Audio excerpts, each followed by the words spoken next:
গল্প আইনা তোমাৰ দুখ। গল্পকাৰ নিৰুপমা বৰগোহাঁই। ৰাতিপুৱাতে বিমল চৌধুৰীৰ টিঙিচকৈ খংটো উঠি গ'ল।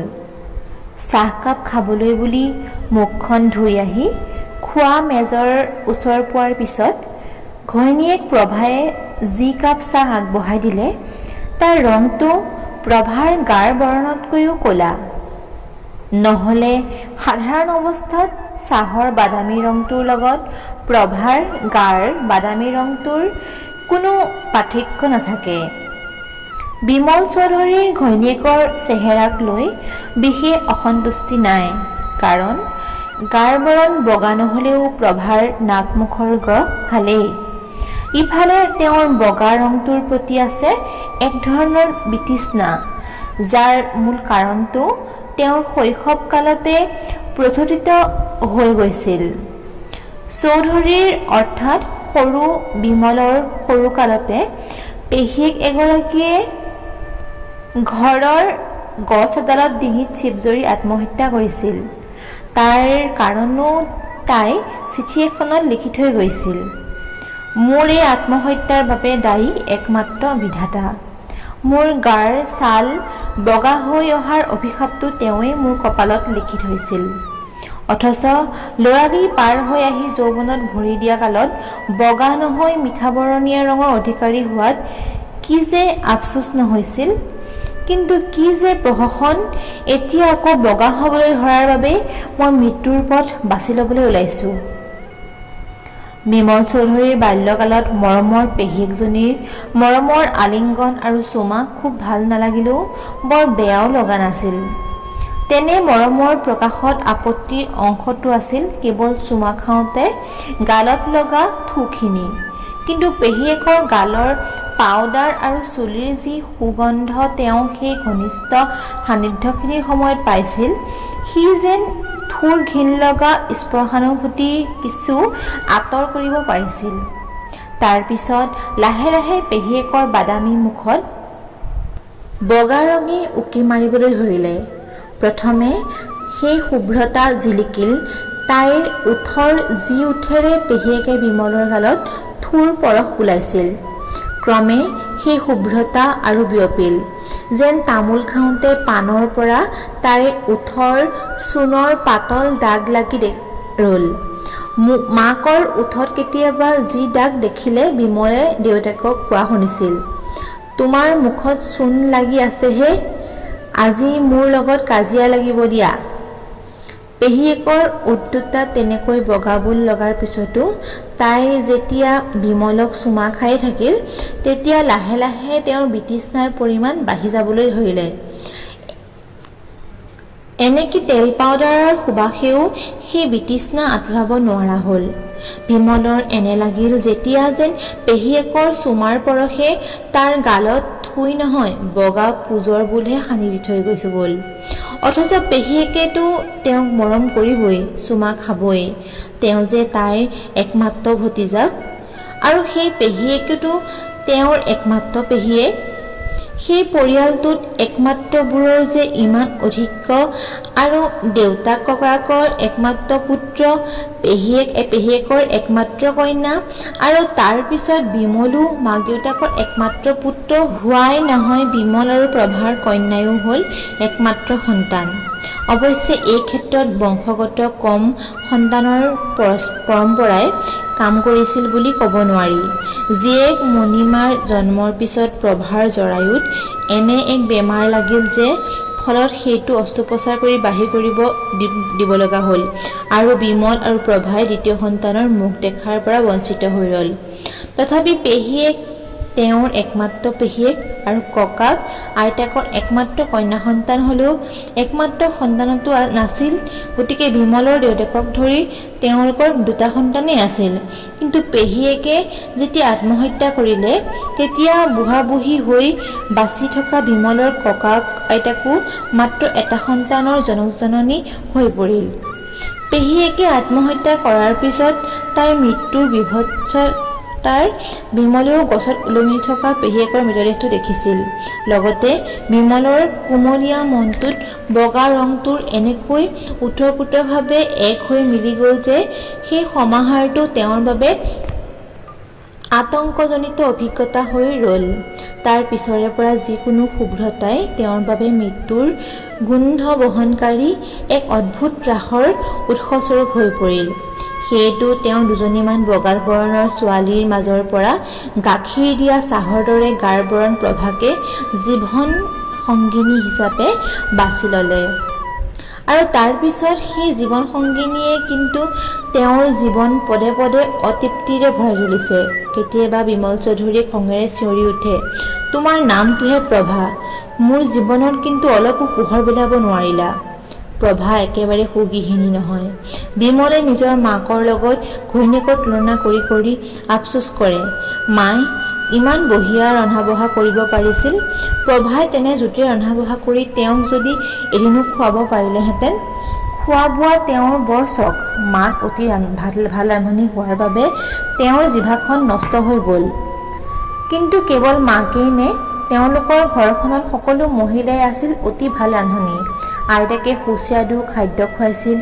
জীয়েকো অৰ্থাৎ তেওঁৰ পেহীয়েকো মাকৰ দৰে অৰ্থাৎ তেওঁৰ আইতাকৰ দৰে পাকৈত ৰান্ধনি হৈ উঠিছিল। হয়তো আইতাকে বোৱাৰীয়েক পচন্দ কৰাতেও তেওঁ এই ৰান্ধন পদ্ধতিতে প্ৰধানকৈ গুৰুত্ব দিছিল। গতিকে আইতাক, মাক আৰু পেহীয়েক এই তিনি সুপাচিকাই ককাক, দেউতাক আৰু তেওঁ অৰ্থাৎ ঘৰখনৰ তিনি পুৰুষৰ কাৰবৰণ বগা হ'বলৈ তেওঁ ৰন্ধা বা তেওঁ নিজ হাতেৰে খাবলৈ আনি দিয়া বস্তু খাবলৈ অলপ ঘিন ঘিন লগা হৈছিল। কিন্তু ঘিণাতকৈও তাত যে কিছুমান বেছি দুখ মিহলি হৈ পৰিছিল। পিছে সেই অৱস্থা বেছিদিন চলা নাছিল। পেহীয়েকে নিজেই লাহে লাহে সংসাৰৰ সকলো কামৰ পৰা নিজকে আঁতৰাই আনিছিল। আৰু বিমলে সেই সময়ছোৱাত সৰু ল'ৰা হৈও মন কৰিছিল যে পেহীয়েকে তেতিয়া যেন আইনাৰ সন্মুখতে বেছি সময় পাৰ কৰি দিছিল। তাৰ পিছত এদিন ঘৰখনত হোৱা দোৱা লাগিছিল। তেওঁলোকৰ বাৰীৰ পিছফালে কঁঠাল গছজোপাত ডাঙৰ ডাঙৰ কেইটামান কঁঠালৰ লগত নিজৰ শাৰী এখনেৰে পেহীয়েকৰ ডিঙিত ফাঁচ লগাই ওলমি থকা দেখা গৈছিল। সেই ঘটনাৰ পিছত কঁঠাল গছডাল কাটি দিয়া হৈছিল আৰু তেতিয়াৰে পৰা বিমলো কঁঠাল খাবলৈকে বাদ দিছিল। অৱশ্যে ঘৰখনৰ আন মানুহেও কঁঠাল খাবলৈ এৰিছিল। পুৰীলৈ গ'লে বোলে তীৰ্থযাত্ৰীয়ে এবছৰৰ বাবে নিজৰ প্ৰিয় খোৱাবস্তু এটা জগন্নাথ প্ৰভুৰ চৰণত নিবেদন কৰি থৈ আহে। এতিয়া বিমলখন ঘৰুৱা হেও চিৰজীৱনলৈ তেওঁলোক বহুতৰে প্ৰিয় কঁঠালক মহাকালৰ চৰণত অৰ্পণ কৰি দিলে। বিমলহঁতৰ বাৰীখন ডাঙৰ নাছিল, গতিকে তাত কোনো ডাঙৰ গছ নাছিল। কিন্তু বিমলৰ ককাকৰ কঁঠাল বৰ প্ৰিয় আছিল বাবে তেওঁৱেই নাৰ্চাৰীৰ পৰা কঁঠাল পুলি কিনি আনি সহজতে তাক সেই ঠেক বাৰীখনত ৰোপণ কৰিছিল।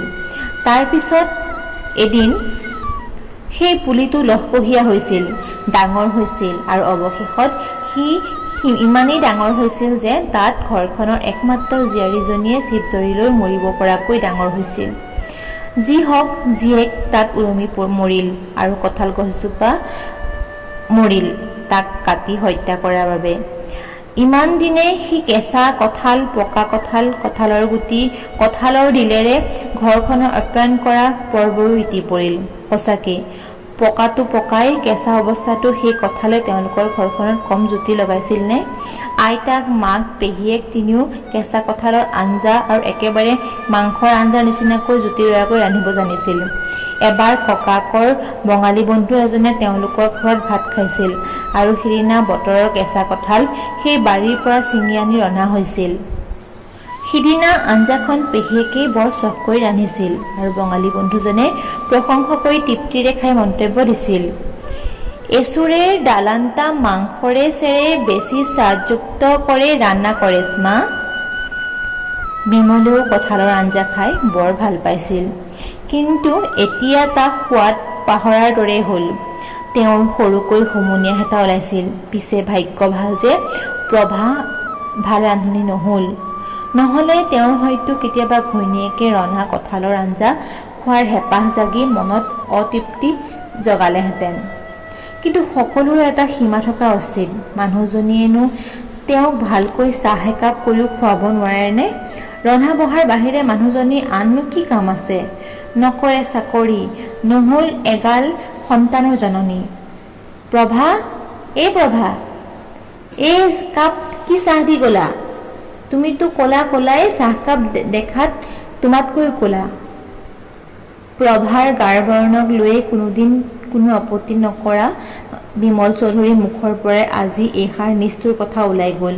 কিন্তু যাক উদ্দেশ্য কৰি তেওঁ সেই বাক্যবান নিক্ষেপ কৰিছিল, সি লক্ষ্যভ্ৰষ্ট হৈ আন এজনৰ বুকুতহে লাগিল আৰু তাৰ পৰা একেবাৰে যেন তেজ নিগৰাই দিলে। মণিমাৰ ৯টাতে ক্লাছ আছিল, সেয়ে তাই সোনকালে গা পা ধুই আইনাৰ সন্মুখত থিয় হৈ মূৰ আঁচুৰিছিল। কিন্তু যান্ত্ৰিকভাৱে চুলিখিনি পৰিপাটি হৈছেনে নাই তেতিয়া তাইৰ সেইটো বিচাৰ্য নাছিল। তাই এক প্ৰকাৰ গভীৰ মনোযোগ আৰু এক প্ৰকাৰ অত্যন্ত অন্যমনস্ক হৈ আইনাৰ প্ৰতিফলিত হোৱা তাইৰ মুখখনলৈ চাই আছিল। মনোযোগ দি যেতিয়া চাইছিল, তেতিয়া তাইৰ চকুত পৰিছিল তাইৰ মুখৰ ক'লা বৰণটো, বহল কপালখন আৰু শকত চেলাউৰিযোৰ। নাক ওঁঠ দাঁত বাৰু মোটামুটি ভালেই, কিন্তু চেলাউৰিৰ বাবেই নে কপালখনৰ বাবেই নে তাই ঠিক নাজানে, তাই হ'লে মাকৰ দৰে আকৰ্ষণীয় হ'ব পৰা নাই, অথচ মাকৰ গাৰ বৰণেই তাইৰো গাৰ বৰণ। তাই ইচ্ছা কৰিলেই ভুৰু প্লাংকিং কৰি তাই ধেনুভিৰিয়া কৰি পেলাব পাৰে, কিন্তু সেইটো তাই কেতিয়াও নকৰে। কৃত্ৰিম সৌন্দৰ্য তাইৰ মুঠেই পক্ষপাতী নহয়। ছোৱালী এজনীৰ সৌন্দৰ্যৰ প্ৰধান প্ৰয়োজনটো কেতিয়া হয়? বিয়াৰ সময়ত নহয় জানো?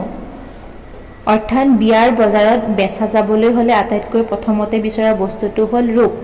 সেই কথাটোতে মণিমাৰ জীৱনৰ সকলো বিদ্ৰোহ যেন থুপ খাই আছে। মই দৰ্শনাতকৈ কম দৰ্শনীয়, কিন্তু তাইতকৈ যে মই বহুতো বেছি গুণৰ অধিকাৰী সেইটোততো কোনেও গুৰুত্ব নিদিয়ে। দৰ্শনালৈ বিয়াৰ প্ৰস্তাৱ আহি আছে BA পঢ়ি থকাৰ সময়ৰ পৰা, কিন্তু মই এইবাৰ MA দিম, কিন্তু আজিলৈকে কাৰোৰে পৰা কোনো প্ৰস্তাৱেই অহা নাই।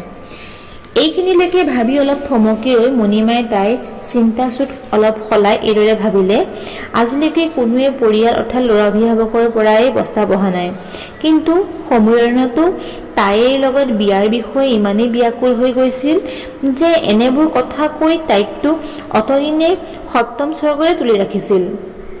তুমি যে আৰু কিমান দিন এনেকৈ মোৰ মাথো মনৰে লগৰী হৈ থাকিবা মণিমা? মই যে তোমাক মোৰ ঘৰখনতো ধৰাছোৱাৰ ভিতৰত সংগিনী, সংসাৰখনৰ একছত্ৰী সামগ্ৰী হিচাপে পোৱাৰ আকুলতাত ছটফটাই থাকোঁ। আৰু এইদৰে সমীৰণৰ কথা মনলৈ অহাতেই আইনাত চকুহাল নিবন্ধ কৰি ৰাখিও মণিমা অন্যমনস্ক হৈ গৈছিল। সমীৰণ, তুমি মোক কিয় ইমান ভুৱা কথাৰে ছলনা কৰিলা? তুমি হেনো মনৰ সংগীহে বিচৰা, ৰূপ তোমাৰ তুচ্ছ, তুমি বিশ্বাস কৰা যে beauty is only skin deep. মোৰ আত্মাৰ ৰূপেই তোমাক মুগ্ধ কৰি ৰাখিছে। মই হেনো অসাধাৰণ অনন্যা, মোৰ বুদ্ধি, মোৰ নানা গুণে মোক হেনো সকলো বিউটি উইদাউট ব্ৰেইন ছোৱালীতকৈ বেছি শ্বট আফটাৰ ছোৱালী কৰি ৰাখিছে। এতিয়া কাৰ্যক্ষেত্ৰত তুমি কি প্ৰমাণ কৰিলা সমীৰণ? সুন্দৰী বগা দীপ্তিৰ ৰূপত মজিবলৈ তোমাৰ দেখোন বেছি সময় নালাগিল। কোলে গ'ল তোমাৰ মনৰ সংগিনী বিচৰা বৰবৰ কথাবোৰ?